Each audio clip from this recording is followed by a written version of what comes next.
Hey guys, and welcome back to my Let's Play of Finding Nemo, the video game. We're gonna get him. Hey, the movie's gone. We're going backwards through the movie here. At least through that. Now it is time for the plan. We are finally trying to escape from this fish tank. You ready, Sharkbait? I'll try. Okay, Sharkbait, now scout around and see if you can find some large pebbles to block that filter for good. It'll take a few of them. Where do I put them? Feed them into this funnel. Doesn't exactly work, but I don't remember it working quite like this either. Last I checked in the film, they do it once. Nemo nearly gets ripped to shreds. And then Nemo does it again a second time using a bigger rock. Anyway, the plan is a level that can go on a bit, even when you're not going after everything. When you are going after everything, it goes on forever. Well, it's largely because of these plants right here. These spiky plants that weren't here in any of the other levels. I mean, this is what, our 4th level in this tank now? Where on earth did these spiky plants come from? They don't actually kill Nemo. They just injure him. It's kind of like the sea urchins in Training with Gil. So instead of finding one blue stone to push through that rotating bit, and then jumping through that ourselves, or however it works, I can't remember entirely. And then using it to jam that small little fan. The fan is much bigger, and it takes about 5 stones or something like that. All of which are red. They look just like the stones we have to put in those little beds. Anyway, unfortunately I came the wrong way. Because as we've seen, we've got to bounce that ball through the hoops again. It isn't mandatory this time, but it's for a starfish. We're going after all 60 starfish, which means that we have to do it. We have to bounce it past these things. And let's just say that the level hasn't been perfectly designed for it. There's definitely some issues. So really, I can sometimes swim past that, and I sometimes can't. Ow. Yeah, see, that's what's going to happen every time you hit them, which is very annoying when you're also trying to bounce a ball. Why can't I go under?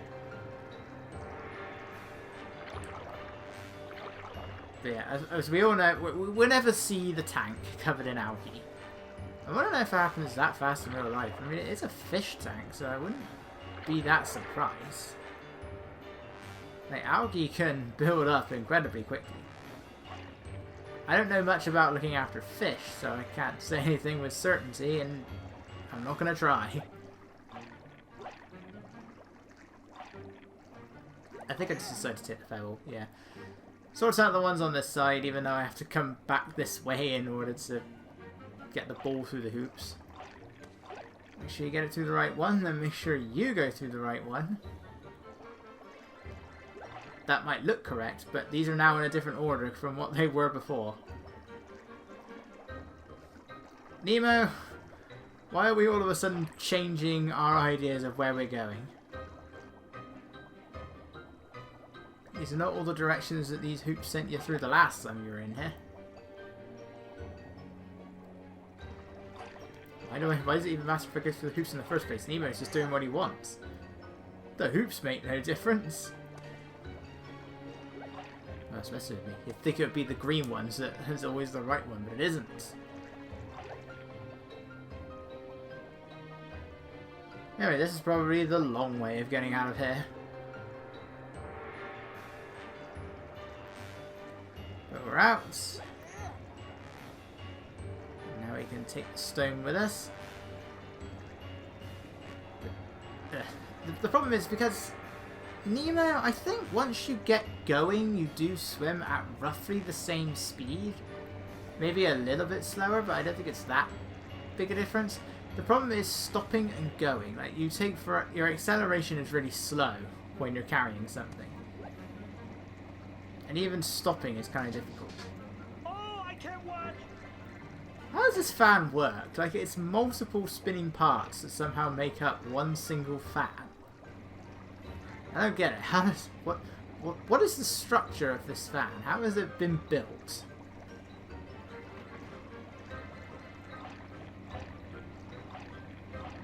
Yeah, you block the filter, it gets filled up with algae. Unfortunately, the dentist then gets something else. Like, it was some sort of scanning thing. There's something 2003, blah blah blah, for your aquarium fish that will also scan your fish tank every 5 minutes. That would get really annoying if I have to put up with the sound of that thing going off every again and again and again. Curse you, Aqua Sky! Whatever it is he says. But that was it for the escape plan. It's ruined. Enter Darla! You think the dentist would get her to stop doing that? It's like, it kills your fish, Darla. This is what this guy does. He takes innocent fish out of the reef, keeps them in a fish tank for a bit, and then gives them to his niece. It's no wonder some reefs are having trouble. Well, many reefs are in trouble, and that's not because of dentists, but... yeah, that's not exactly sending a good message, how is it? Just take the fish from the reef, and then that's it. Take the fish from the reef, give it to your relatives. Why not? If only there exists this thing called a pet shop that usually have fish. And yeah, most of them tend to be like little freshwater creatures. But you can often find a clownfish in there. Especially nowadays. I mean, granted, I don't know how much of that was popularised by Finding Nemo, even though the film's message, question mark, is kind of... fish shouldn't really be kept in tanks. But no, that's not... if that was the message, I don't think it worked. If anything, it probably made things worse. Everybody wanted a clownfish. A lot of people probably wanted Dory, but I think I recall reading that Paracanthurus doesn't do very well in aquaria. Unless certain requirements are met. Like, you can also find them in zoos and big aquariums, but not like in the house.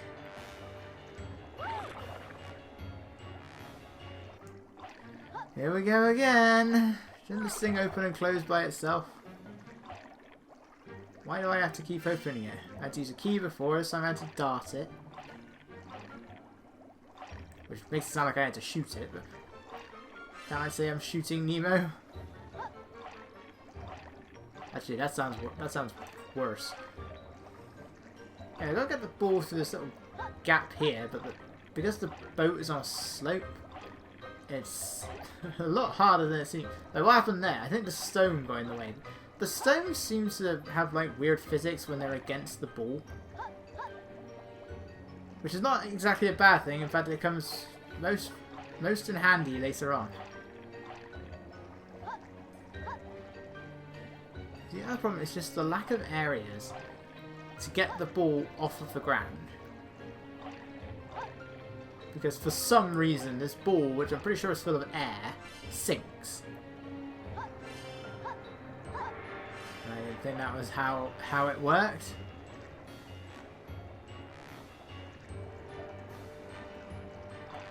But it leads to one major problem. Well, two problems actually. In fairness, I probably shouldn't have opened this, but it makes things a bit harder for me now. But it's like, why can I push the ball upwards in one direction, but then it doesn't go up in the other direction? Why can't I just push it against the sloping rock, and then that does it? But somehow I'm able to push it up against this thing. And then I gotta try and get it out again. And then the issue there is you gotta try and get underneath the ball in order to get it out again. Ugh. Gotta be fast. Gotta try and get back under the ball, or hope that it does something like that. But it turned out that that was the least of my problems. Stuff like this is much more problematic. But that's still not our big issue. We'll get to the big issue. I can assure you on that. We'll get to the big issue. Let's just say I was in this level considerably longer than I needed to be. For various reasons, most of which involve this thing. Whether it was trying to get it out of whatever you call that thing, the thing that Jacques sleeps in. Well, didn't Jacques have that little hut? I don't know.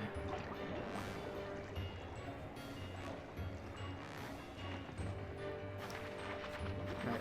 The slightest bit of Nemo that is, I think even his tail fin, does get you trapped in there. Thankfully, that doesn't pop the ball. The ball can't pop in this. Even though in Training with Gil, those spiked, those sea urchins, they pop the ball, bloke pop the ball, because he's a jerk.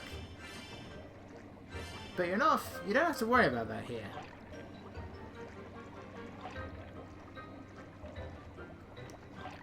Because it's like, if the ball hits those spiked plant things that hurt Nemo, Nemo will get injured for a few seconds, but otherwise, it's fine. The ball does not take damage from the spikes or anything like that. It could be a little bit difficult trying to get the ball away from the plants, you know, because they just go straight upwards. So just like a trio of giant pillars. These things do open by themselves eventually. But if you end up trapped inside, you've got to shake the Wii Remote. I'm not exactly sure how much you need to shake it. Wii Remote? What the hell am I talking about? This is a PS2 game released in 2003.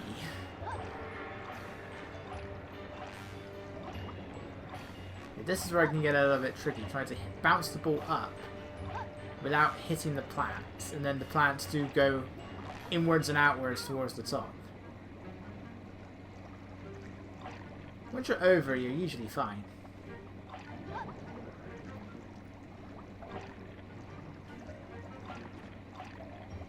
So every now and then you'll come across like these little, whatever they are, that push the ball off the ground. And that's all fine. There's one at the bottom of this rock. What I do wish was that there was one where we're about to go. Because guess what? I got stuck here for a while. I honestly thought I was going to have to restart the level. Because once you get past this section here with the tikis, you end up in this corner. And as you can see, no matter what I try, I could not move the ball. I honestly thought that I was going to be stuck here and have to restart the level again. I already have the bubble ring starfish, but I'd have to do all of this over again. So no matter how much I dart into it, all it does is just slightly move it into the foreground for a brief moment. And that's it, I can't do anything after this. So we're going to speed up the process. Darting into it didn't work, so this is where I thought, alright, let's see if I can get something else in the way. So came over here. Takes forever to get out of these clowns. And I thought, let's see if we can put a pebble there. Because the pebbles I don't have to be right next to in order to pick them up. So I tried. Drop that down there. As we saw, the physics of these things put together was a little bit weird. So eventually, it pushed it out of the way. I was able to bounce it up that little bit there. And we were able to carry, and I was able to carry on. But that is really bad design. Like, why would you have like the little current things that are there to push the ball off the ground everywhere else except right there? That it can just get stuck in that corner, unable to move it away from a plant that Nemo can't touch. That's really bad design.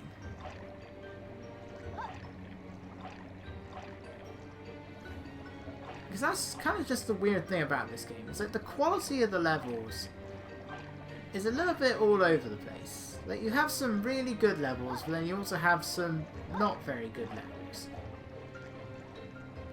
Where you'll have really good segments of a level, but then the overall experience gets bogged down by something else. Like Submarine, as long as it goes on for, I think it's a pretty good level. It's just the puzzle at the end. Other than that, the level's fine. Whereas something like Anglerfish Chase is just you occasionally moving out of the way to avoid the anglerfish attacking you. Like there's nothing else to it.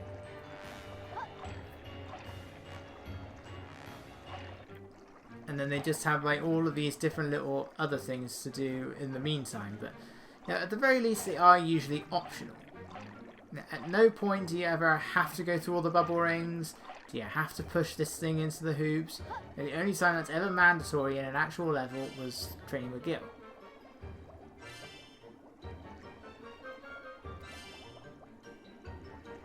And then it's never mandatory to bounce on whatever it is you're bouncing on. It's always optional. But if you do want to go after everything, you have to do all of that, and it kind of just ruins the experience, I feel. But in the end, you can't do much. You're a fish. There's not exactly a lot you can really do with these characters. But at the very least now, we can carry on as normal. We're still not done with pushing that ball through some hoops. We have to do it one more time. So thankfully, just get far enough away that I'm not going to touch the thing. The ball teleported into Nemo's fin, not Nemo teleported around the rock, not ball.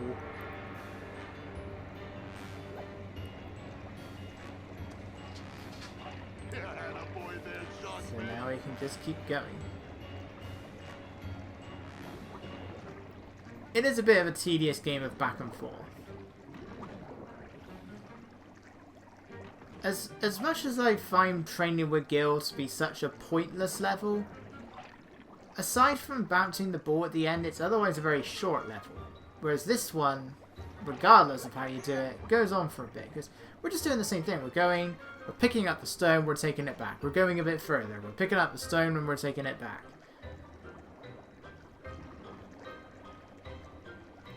And you gotta do this like 5 or 6 times. And it's a bit better, you don't have to go back and forth in the same direction like 5 times, but it's still quite boring. It's like, especially when it's considering that we've done this how many times before? Like, this is no different than just picking up the stones and putting them in the beds. Which is also, funnily enough, what we're doing in the next level. But that doesn't take nearly as long. For starters, there's only 3 of those and 5 of these.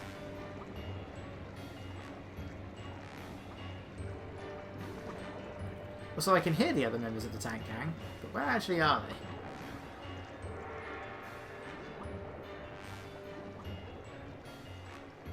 The tank gang, honestly, have really reduced roles in this film.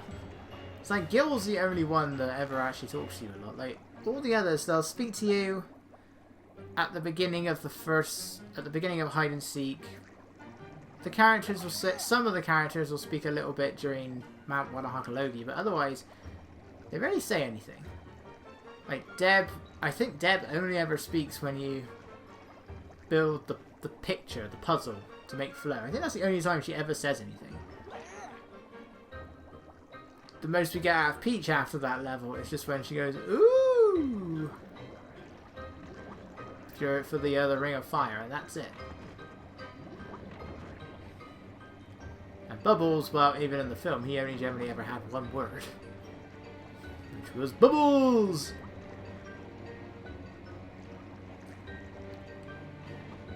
I never understood what the purpose of Bubbles actually was.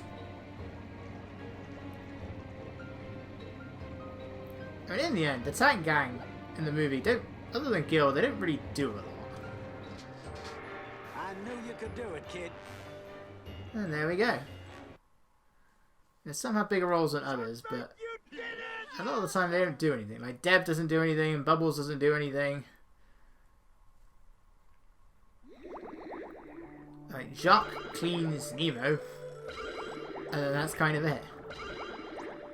Yeah, and he tells Nemo to follow him. We were in there for 20 minutes. Not helping the matter was the ball getting stuck.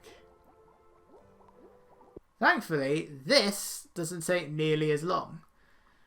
So our next bonus challenge is a race, just like the one in Submarine. This one is way shorter, but more difficult, I find. So you're racing against all members of the tank gang. Surprisingly, it is not a fish that is your biggest challenge here, it's a shrimp. Jacques is really quick here.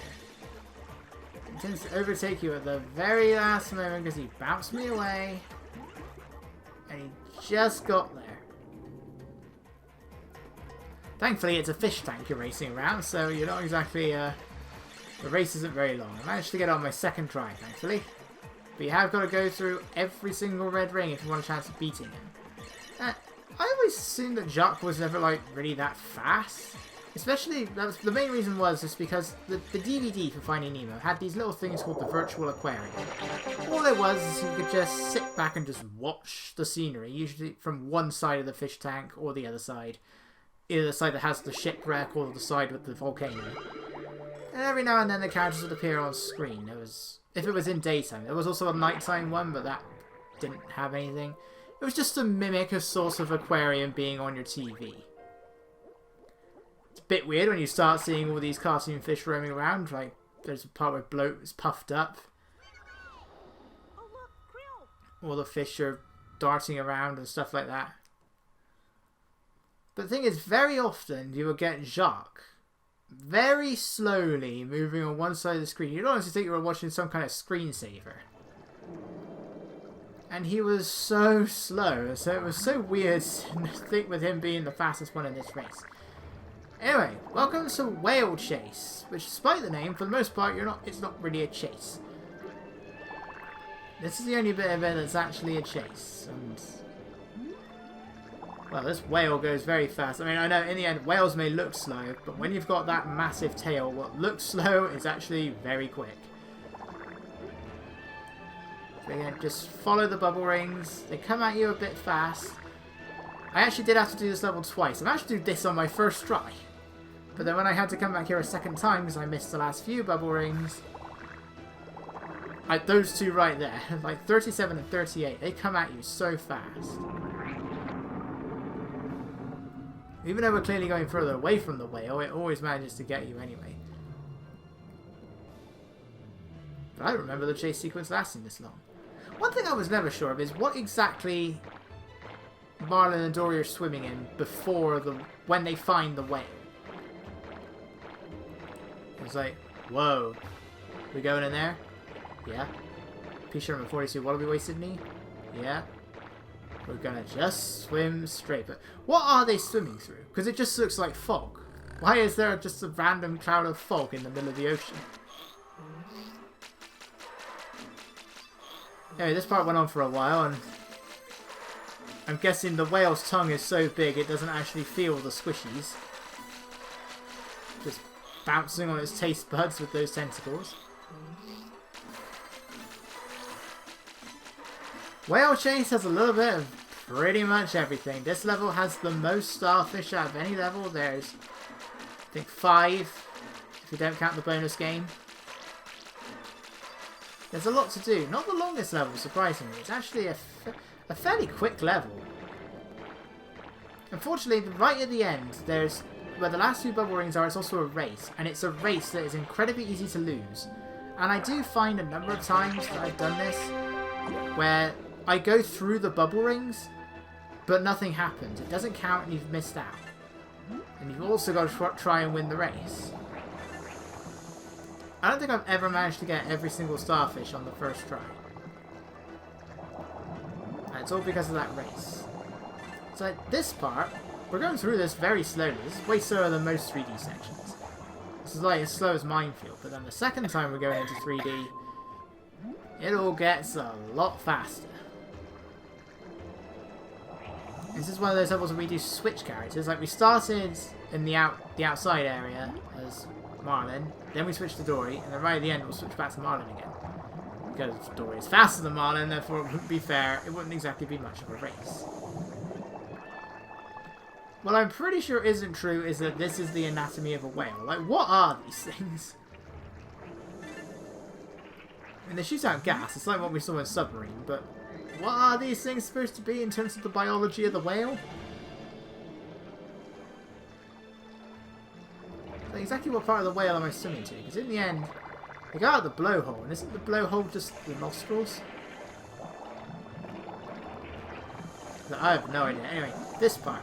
You are constantly fighting a current here, so you have got to be careful. It's very easy for things to just suddenly come, for things to suddenly show up right next to you and you get little time to react.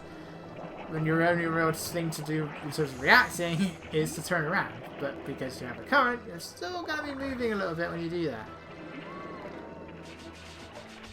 Also, questioning the anatomy. These weird pink boulder things. I have no idea what they're supposed to be. I really have no idea what they're supposed to be. But this is where I do tend to get a bit careless. I mean, I'm fighting a current. I should be more careful. But this is honestly one of my favourite levels to actually just go fast in. I usually end up hitting something. But this is one of my favourite levels to go fast in just because you're fighting the current all the time. If, say, you got all of the bubble rings but you lost the race at the end, then what you can do is you can actually end the chase sequence prematurely.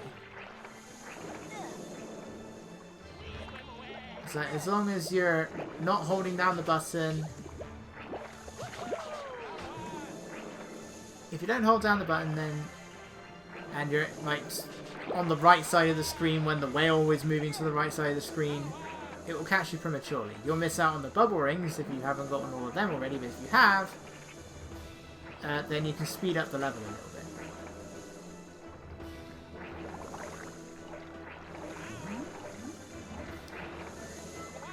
Yeah, for the most part, I don't mind this level. It's just a shame that we never get to hear the characters speak whale. Even though I can never properly make out a good portion of the stuff that Dory was saying. I mean, that was probably the idea, but she's just saying stuff. We need to find his son. Like, that part I get. But I never got what the rest of it was. I hear "can you," and it's like... See, it's going away. Come back. You offended him. Maybe a different dialect.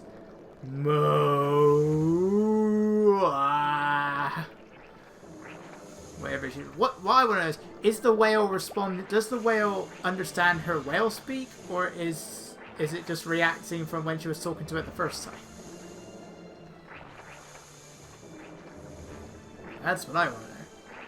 Better yet, why doesn't the whale just speak English like all the other... Well, no, the anglerfish doesn't speak English either. Why do the whale and the anglerfish not speak when everything else can?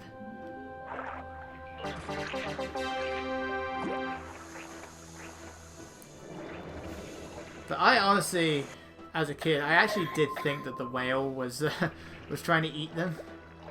And that they just accidentally went towards the blowhole instead. But of course, I now know it actually was taking them to Sydney.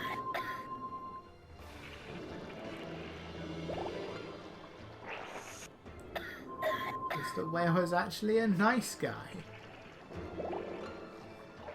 Let me try humpback. Maybe louder, huh? That sounds orcish. Doesn't it sound orcish? That doesn't sound orca. It sounds like nothing I've ever heard.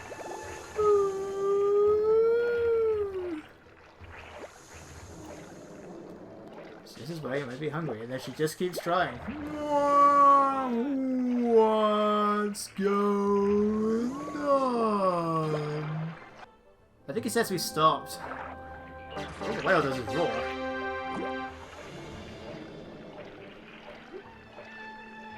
Look, the water's going down. It's half empty. Huh, I'd say it's half full. Stop that. It's half empty. Anyway, cut to the second time of the level. Just It's the second try. I don't know why I paused there. This part's hard. You've got, if you want to win the race, you have got to get that little speed boost from every single bubble ring. But sometimes I go through the bubble ring and nothing happens anyway. There we go. Did that.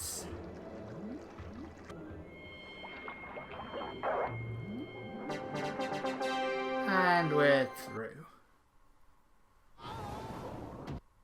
And that is from the East Australian Current. That's just a swirl. We already saw that scene. That's just a swirling vortex of terror.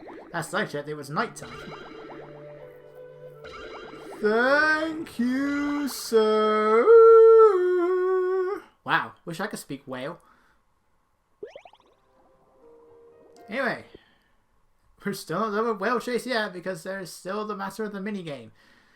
Unfortunately, as Simon says, the last one of these, this time it's all on enemies. Looking exactly like Bloat, we now have a Pufferfish. In case 2 of our one-time enemies, we've got these flounder things and the electric eel. I don't know why Squirts is here.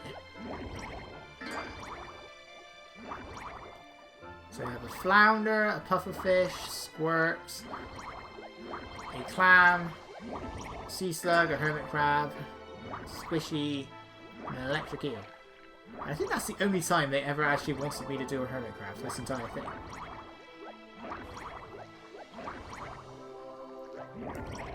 Yeah, we've seen all this plenty of times before. Well, twice before. They go on for a bit.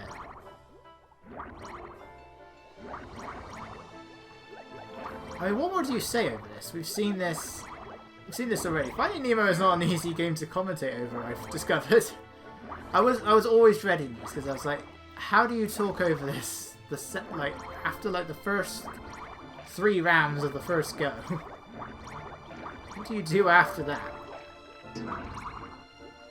Oh no.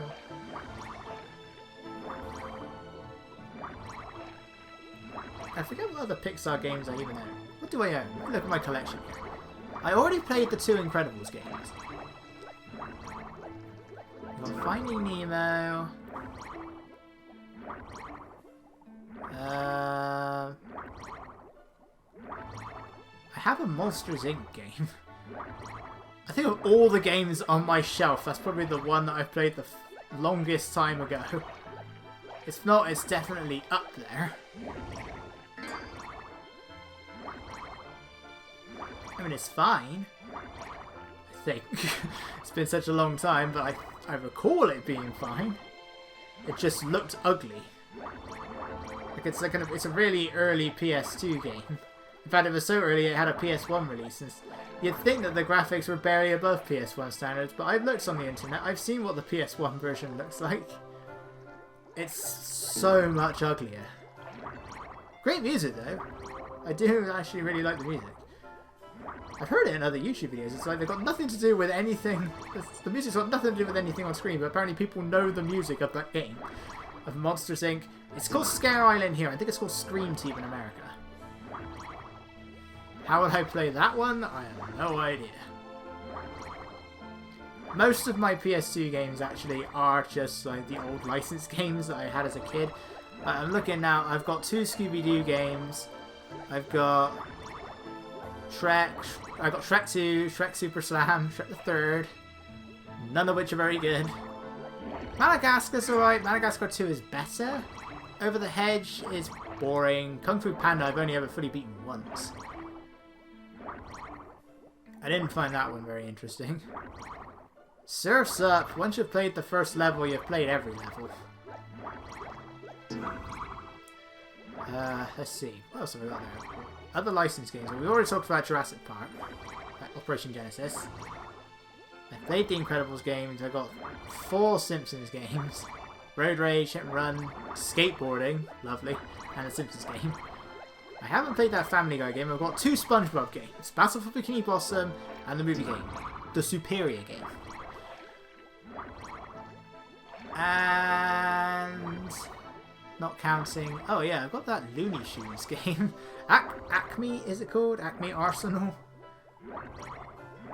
I didn't care for that game either. I've only ever beaten that one once as well.